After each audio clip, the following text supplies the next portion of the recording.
Greetings, peace and love, Sister Alexis of Divine Notary and the Notary Wellness Mentor. Do you need a business license to become a notary and or signing agent? Well, because I'm a tax preparer, I would tell you that yes, in order to be legit, you should have a business license. It can be a DBA, doing business as, whatever fictitious business name that you would like to utilize. Or you can do an S Corp, you can do an LLC. LLC costs a lot more money depending on where you are than a DBA. A DBA can cost you like $10. $10 a year depending on where you are. Some DBAs are yearly, some LLCs are yearly. So you have to factor all of this into your expenses for the end of the year, or when you're saving money, when you're earning and saving and stashing away for tax purposes too. The LLC will cost you either a one-time fee or yearly as well. It really depends on your state. I can't speak for every state. I can support you if you would like to establish an LLC. I know how to draft all of those paperwork for you, so I can help you with that process. And it could be quite expensive. I assisted an individual with an LLC not too long ago, and he is in New York City, and it was hundreds of dollars, like close to $1,000, because the publication has to go into the newspaper circulation, which was $550.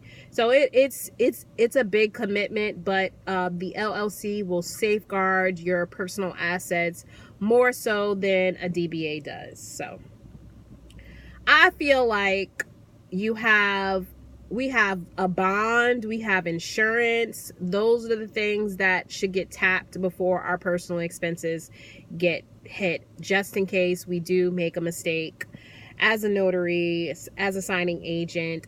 Those systems are put in place first, and not having to worry about our assets. That being said, more coverage is better than less coverage. So you want to keep that in mind. So if you can afford to do an LLC, start to save up for it. That way you can have it. If you cannot afford an LLC, there is nothing wrong with you starting with a DBA. You can go right to your city clerk's office, city hall, and they will help you with that process. It's boom, boom, boom, easy, easy. The funny part is, where I live, I had to go to 2 locations because, bigger cities, everything is like in one building, right? Or, on different floors or something. But no, they were like, yeah, all right, we signed it here. Now you have to go down the road. And I was like, you gotta be kidding me, this backwoods stuff. But anyway, so I had to go down the road, find another place, get the second signature to the individual who's supposed to sign off on it, then go back to the city clerk's office to get the final copy. It was crazy, but it happened. And it was, like I said, it was only $10-15 for me here in Maryland, and they expect you to pay that every year, which is not a big commitment if you're doing a DBA.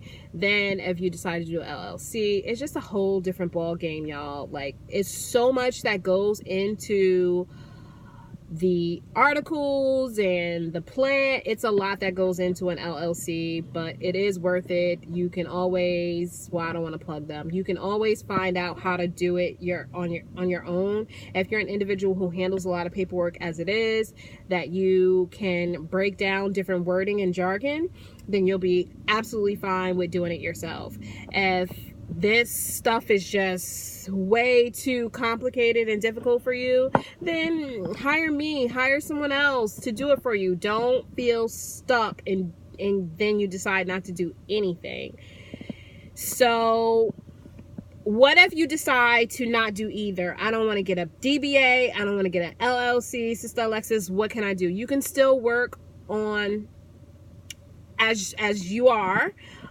You would just work under your social security number. So your payments won't go to your business name.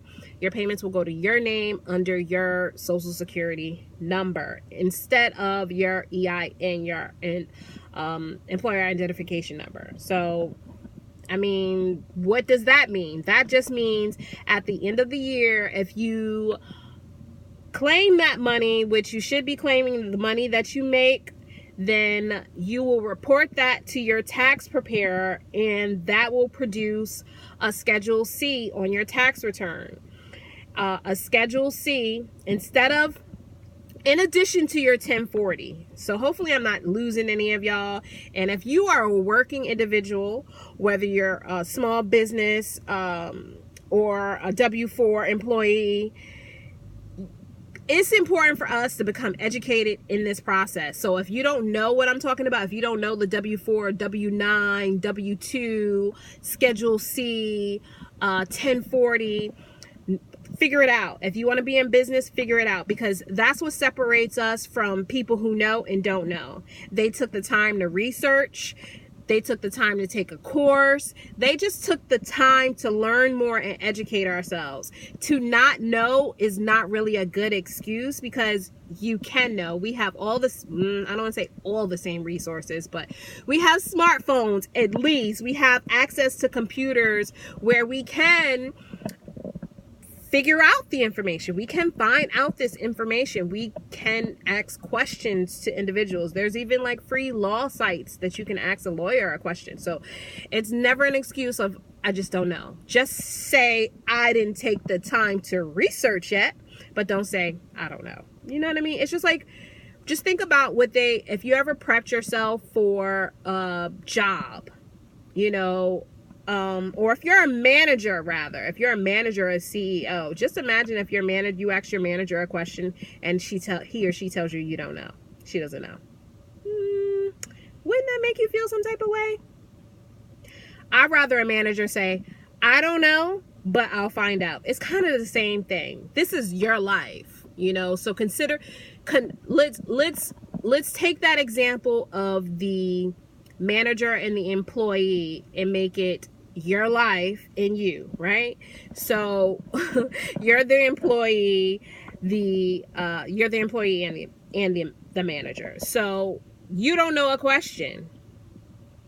You have to research it to find out. Do you just tell yourself, I don't know and I don't care? No, you don't. I don't, at least. Maybe you do. I'm you know, I might be giving you too much credit, but y'all are some smart individuals. I see your comments. You know, some of you I know, some of you I've mentored. Like, y'all are on the money. Y'all are with it. So I know that you can take the time and take the initiative. I always say, if you can get on social media, you can figure this stuff out. You can watch videos for a month. You can watch the same video for a month before it makes sense to you. Whatever strategy you have to utilize, whatever tools you have to find to get the information that you need to get, just get it. So the whole premise of this conversation is, do I need a business license? No. But is it better for you to have a business license? Yes. It's better because two reasons. One, because you want to be legit. You don't want anybody messing with you, so you want to be legit.